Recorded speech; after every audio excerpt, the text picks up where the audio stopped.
महाभागवत महापुराण प्रथम खंड षष्ठ स्कंद अथ सप्तदशोध्याय चित्रकेतु को पार्वती जी का श्राप। अब हिंदी में अनुवाद। श्री सुखदेव जी कहते हैं, परीक्षित, विद्याधर चित्रकेतु जिस दिशा में भगवान संकर्षण अंतर्धान हुए थे उसे नमस्कार करके आकाश मार्ग से स्वच्छंद विचरने लगे। महायोगी चित्रकेतु करोड़ों वर्षों तक सब प्रकार के संकल्पों को पूर्ण करने वाली सुमेरु पर्वत की घाटियों में विहार करते रहे। उनके शरीर का बल और इंद्रियों की शक्ति अक्षुण्ण रही। बड़े बड़े मुनि सिद्ध चारण उनकी स्तुति करते रहते। उनकी प्रेरणा से विद्याधरों की स्त्रियां उनके पास सर्वशक्तिमान भगवान के गुण और लीलाओं का गान करती रहती। एक दिन चित्रकेतु भगवान के दिए हुए तेजोमय विमान पर सवार होकर कहीं जा रहे थे।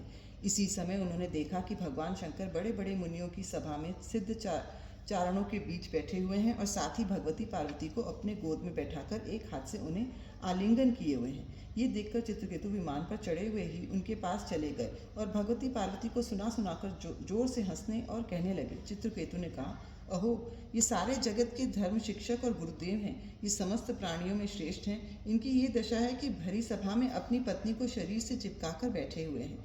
जटाधारी बहुत बड़े तपस्वी एवं ब्रह्मवादियों के सभापति होकर भी साधारण पुरुष के समान निर्लज्जता से गोद में स्त्री लेकर बैठे हैं। प्रायः साधारण पुरुष भी एकांत में ही स्त्रियों के साथ उठते बैठते हैं, परंतु ये इतने बड़े व्रतधारी होकर भी उसे भरी सभा में लिए बैठे हैं।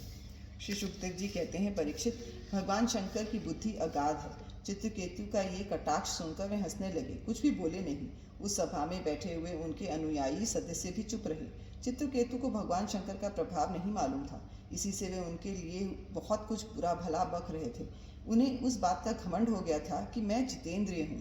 पार्वती जी ने उनकी ये धृष्टता देखकर क्रोध से कहा। पार्वती जी बोली, अहो, हम जैसे दुष्ट और निर्लज्जों का दंड के बल पर शासन एवं तिरस्कार करने वाला प्रभु इस संसार में यही है क्या? जान पड़ता है कि ब्रह्मा जी, भृगु, नारद आदि उनके अनेक पुत्र, सनकादि, परमर्षि, कपिलदेव और मनु आदि बड़े बड़े महापुरुष धर्म का रहस्य नहीं जानते। तभी तो वे धर्म मर्यादा का उल्लंघन करने वाले भगवान शिव को इस काम से नहीं रोकते। ब्रह्मा आदि समस्त महापुरुष जिनके चरण कमलों का ध्यान करते रहते हैं, उन्हीं मंगलों को मंगल बनाने वाले साक्षात जगतगुरु भगवान का और उनके अनुयायी महात्माओं का इस अधम क्षत्रिय ने तिरस्कार किया है और शासन करने की चेष्टा की है। इसलिए ये ढीठ सर्वथा दंड का पात्र है। इसे अपने बड़प्पन का घमंड है। ये मूर्ख भगवान श्रीहरि के उन चरण कमलों में रहने योग्य नहीं है जिनकी उपासना बड़े बड़े सत्पुरुष किया करते हैं। चित्रकेतु को संबोधन कर, अतः दुर्मते, तुम पापमय असुर योनि में जाओ। ऐसा होने से बेटा तुम फिर कभी किसी महापुरुष का अपराध नहीं कर सकोगे। श्री सुखदेव जी कहते हैं, परीक्षित, जब पार्वती जी ने इस प्रकार चित्रकेतु को शाप दिया तब वे विमान से उतर पड़े और सिर झुकाकर उन्हें प्रसन्न करने लगे। चित्रकेतु ने कहा, माता पार्वती जी, मैं बड़ी प्रसन्नता से अपने दोनों हाथ जोड़कर आपका शाप स्वीकार करता हूँ, क्योंकि देवता लोग मनुष्य के लिए जो कुछ कह देते हैं वह उनके प्रारब्धानुसार मिलने वाली फल की पूर्व सूचना मात्र होती है। देवी, ये जीव अज्ञान से मोहित हो रहा है और इसी कारण इस संसार चक्र में भटकता रहता है तथा सदा सर्वदा सर्वत्र सुख और दुख भोगता रहता है। माता जी, सुख और दुख को देने वाला न तो अपना आत्मा और न कोई दूसरा। जो अज्ञानी है वे ही अपने को अथवा दूसरे को सुख दुख का कर्ता माना करता है। ये जगत सत्व रज आदि गुणों का स्वाभाविक प्रवाह है। इसमें क्या शाप, क्या अनुग्रह, क्या स्वर्ग, क्या नरक और क्या सुख और क्या दुख। एकमात्र परिपूर्णतम भगवान ही बिना किसी को सहायता के अपनी आत्मस्वरूपिणी माया के द्वारा समस्त प्राणियों की तथा उनके बंधन, मोक्ष और सुख दुख की रचना करते हैं। माता जी, भगवान श्री हरि सब में सम और माया आदि मन से रहित हैं। उनका कोई प्रिय अप्रिय, जाति बंधु, अपना पराया नहीं है।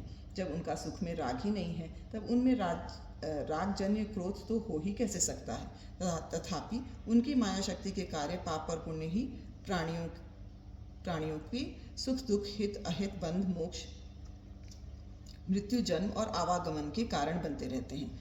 प्रतिप्राणा देवी, मैं शाप से मुक्त होने के लिए आपको प्रसन्न नहीं कर रहा हूँ। मैं तो ये चाहता हूँ कि आपको मेरी जो बात अनुचित प्रतीत हुई हो उसके लिए क्षमा करें। श्री सुखदेव जी कहते हैं, परीक्षित, विद्याधर चित्रकेतु भगवान शंकर और पार्वती जी को इस प्रकार प्रसन्न करके उनके सामने ही विमान पर सवार होकर वहां से चले गए। इससे उन लोगों को बड़ा विस्मय हुआ। तब भगवान शंकर ने देवता, ऋषि, दैत्य, सिद्ध और पार्षदों के सामने ही भगवती पार्वती जी से ये बात कही। भगवान शंकर ने कहा, सुंदरी, दिव्य लीला विहारी भगवान के निष्प्रय और उदार हृदय दासानुदासों की महिमा तुमने अपनी आंखों देख ली। जो लोग भगवान के शरणागत होते हैं वे किसी से भी नहीं डरते, क्योंकि उन्हें स्वर्ग, मोक्ष और नरकों में भी एक ही वस्तु के केवल भगवान के ही समान भाव से दर्शन होते हैं। जीवों को भगवान की लीला से ही देह का संयोग होने के कारण सुख दुख, जन्म मरण और शाप अनुग्रह आदि द्वंद्व प्राप्त होते हैं। जैसे स्वप्न में भेद भ्रम से सुख दुख आदि की प्रतीति होती है और जागृत अवस्था में भ्रमवश माला में ही सर्प बुद्धि हो जाती है, वैसे ही मनुष्य अज्ञानवश आत्मा में देवता, मनुष्य आदि का भेद तथा गुण दोष आदि की कल्पना कर लेता है। जिनके पास ज्ञान और वैराग्य का बल है और जो भगवान वासुदेव के चरणों में भक्तिभाव रखते हैं, उनके लिए इस जगत में ऐसी कोई भी वस्तु नहीं है जिसे वे हेय या उपादेय समझकर राग द्वेष करें। मैं ब्रह्मा जी, सनकादि, नारद, ब्रह्मा जी के पुत्र भृगु आदि मुनि और बड़े बड़े देवता कोई भी भगवान की लीला का रहस्य नहीं जान पाते।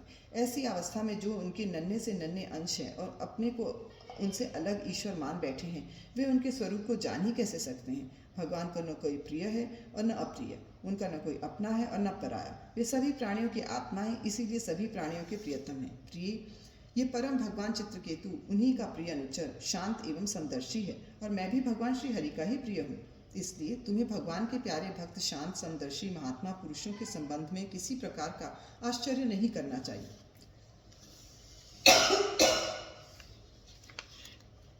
श्री सुखदेव जी कहते हैं, परीक्षित, भगवान शंकर का ये भाषण सुनकर भगवती पार्वती की चित्रवृत्ति शांत हो गई और उनका विस्मय जाता रहा। भगवान के परम प्रेमी भक्त चित्रकेतु भी भगवती पार्वती को बदले में शाप दे सकते थे, परंतु उन्होंने उन्हें शाप न देकर उनका शाप सिर चढ़ा लिया। यही साधु पुरुष का लक्षण है। यही विद्याधर चित्रकेतु दानव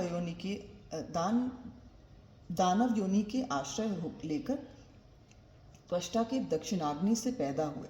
वहाँ इनका नाम वृत्रासुर हुआ और वहाँ भी ये भगवत स्वरूप के ज्ञान एवं भक्ति से परिपूर्ण हो ही रहे। तुमने मुझसे पूछा था कि वृत्रासुर का दैत्योनि में जन्म क्यों हुआ और उसे भगवान की ऐसी भक्ति कैसे प्राप्त हुई। उसका पूरा विवरण मैंने तुम्हें सुना दिया। महात्मा चित्रकेतु का ये पवित्र इतिहास केवल उनका ही नहीं, समस्त विष्णु भक्तों का महात्म्य है।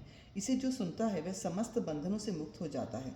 जो पुरुष प्रातः काल उठकर मौन रहकर श्रद्धा के साथ भगवान का स्मरण करते हुए इस इतिहास का पाठ करता है, उसे परम गति की प्राप्ति होती है।